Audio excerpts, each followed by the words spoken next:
The Lesser Evil. Part 1. As usual, cats and children noticed him first. A striped tomcat, sleeping on a sun-warmed stack of wood, shuddered, raised his round head, pulled back his ears, hissed, and bolted off into the nettles. 3-year-old Dragomir, fisherman Trilia's son, who was sitting on the hut's threshold, doing his best to make dirtier an already dirty shirt, started to scream as he fixed his tearful eyes on the passing rider.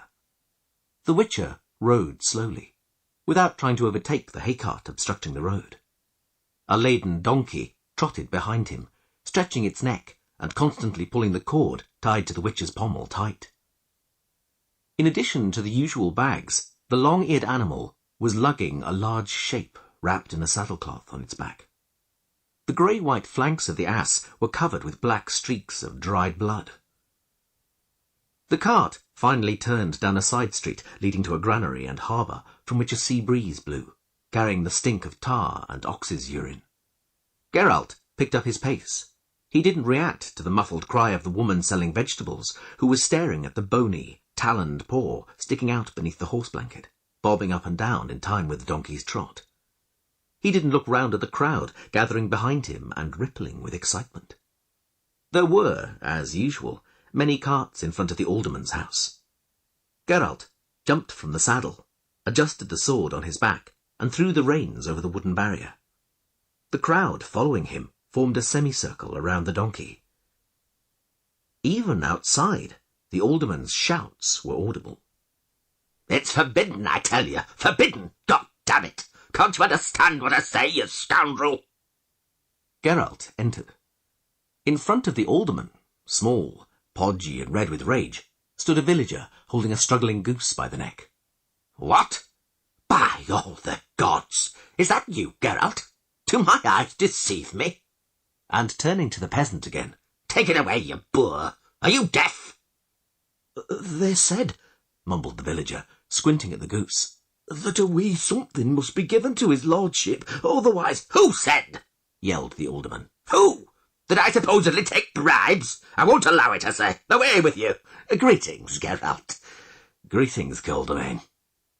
The alderman squeezed the Witcher's hand, slapped him on the shoulder. "You haven't been here for a good 2 years, Geralt, eh? You can never stay in one place for long, can you? Where are you coming from? Ah, dog's arse. What's the difference where? Hey, somebody bring us some beer. Sit down, Geralt, sit down. It's mayhem here, because we've the market tomorrow. How are things with you? Tell me." "Later. Come outside first."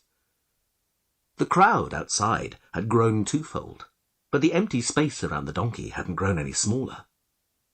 Geralt threw the horse blanket aside. The crowd gasped and pulled back. Caldermain's mouth fell open. "By all the gods, Geralt! What is it?" "A kikimore.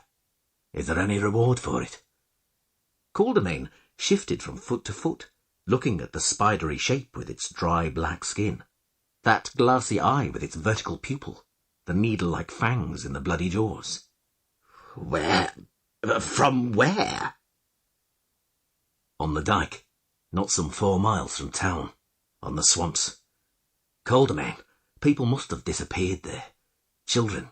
"Well, yes, true enough, but nobody... Who could have guessed? Hey, folks, go home, get back to work. This isn't a show. Cover it up, Geralt. Flies are gathering."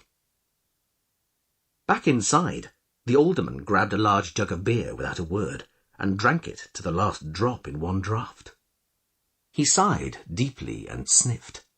"There's no reward," he said gloomily. "No one suspected that there was something like that lurking in the salt marshes. It's true that several people have disappeared in those parts, but, well, hardly anyone loitered on that dike. And why were you there? Why weren't you taking the main road?" "It's hard for me to make a living on main roads, Caldermain." "I forgot." The alderman suppressed a belch, puffing out his cheeks. "And this used to be such a peaceful neighbourhood. Even imps only rarely pissed in the women's milk. And here, right next to us, some sort of Felis spectre.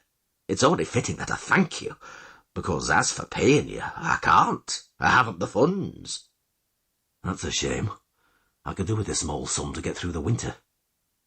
The Witcher took a sip from his jug, wiped away the froth. I'm making my way to Isbaden, but I don't know if I'll get there before the snows block the way. I might get stuck in one of the little towns on the Latonsky Road. Do you plan to stay long in Blaviken? No, I've no time to waste. Winter's coming. Where are you going to stay?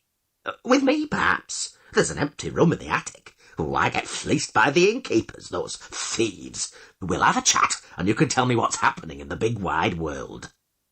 Willingly. But what will Libusha have to say about it? It was quite obvious last time that she's not very keen on me. Women don't have a say in my house. But, just between us, don't do what you did during supper last time in front of her again. You mean when I threw my fork at that rat? No, I mean when you hit it, even in the dark. I thought it would be amusing. It was. But don't do it in front of Libusha. And listen, this... what's it called? Kikimore. Do you need it for anything? What would I want it for? You can have them throw it in the cesspool if there's no reward for it. That's not a bad idea. Hey, Garelka, Bog, Carry Pebble, any of you there? A town guard entered with a halberd on his shoulder, the blade catching the door frame with a crash. Carry Pebble, said Caldermain. Get somebody to help you, and take the donkey with that muck wrapped up in the horse blanket. Lead it past the pigsties and chuck the kikimore in the cesspool. Understood? At your command. But, Alderman, sir... What?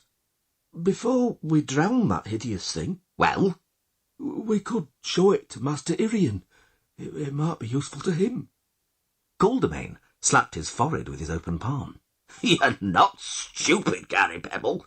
Listen, Geralt, maybe our local wizard will spare you something for that carcass. The fishermen bring him the oddest of fish, octopedes, claybitters, or herons. Many have made some money on them. Come on, let's go to the tower. You've got yourselves a wizard. Is he here for good or only passing? For good? Master Irian. He's been living in Blaviken for a year. A powerful magus, Geralt. You'll see that from his very appearance. I doubt whether a powerful magus will pay for a kikimore, Geralt grimaced. As far as I know, it's not needed for any elixirs. Your Irian will only insult me, no doubt. We witches and wizards don't love each other. I've never heard of Master Irian insulting anyone. I can't swear that he'll pay you, but there's no harm in trying. There might be more kikimores like that on the marshes, and what then? Let the wizard look at the monster and cast some sort of spell on the marshlands or something, just in case. The Witcher thought for a moment. Very well, Caldermain. What the heck? We'll risk a meeting with Master Irian. Shall we go? We're off.